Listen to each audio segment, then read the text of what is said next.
നിന്നോട് ഞാൻ പല പ്രാവശ്യം പറഞ്ഞിട്ടുണ്ട് ആ മീനാസി സെല്ല് ചെയ്യരുതെന്ന്. നിനക്ക് നാച്ചിക്കാകിൽവാ? ഓ മല്ലയ്യ അത്ര നല്ല പിള്ളയൊന്നും ചമയണ്ട. പാതിരാത്രി മുറി കയറി ചെന്നിട്ട് ബോധം കെടുത്തിട്ടുള്ള പദ്ധതി പറയുന്നതൊക്കെ ഞാനും കേട്ടു. എടാ അത് ഞാനവിടെ സുമ്നെ പട്ടിക്കാൻ പറഞ്ഞതല്ലേ. ഇത് നിജവാകലോ ഷേവിംഗ് ക്രീമു. അയ്യേ എന്ത് പണി കാണിച്ചേ.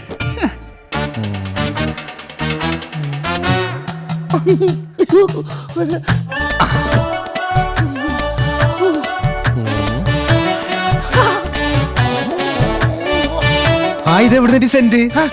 സെന്റാ? ഇത് ഏക്കറാണ്. ഇന്ന് കുളിച്ചിട്ടില്ല, ഒന്നടിച്ചേ. എടാ ബദൂരി, ഇത് ബോധം കെടുത്തണ മരുന്നാണ്. ഇത് അടിച്ചിട്ടുണ്ടെങ്കിൽ പിന്നെ എല്ലാം കഴിഞ്ഞിട്ട് എഴുന്നേക്കുള്ളൂ. ഇതുകൊണ്ട് എങ്ങനെയാ പോണത്? അത് പറയാൻ പറ്റില്ല.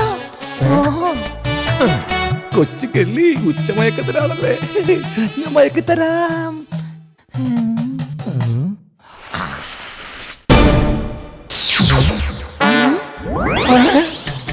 അയ്യോ ബോധം കെട്, ബോധം കെട്, ഇതടുത്ത് ബോധം കെടും. ബോധം കെടാനുള്ള സ്പ്രേ തന്നെ.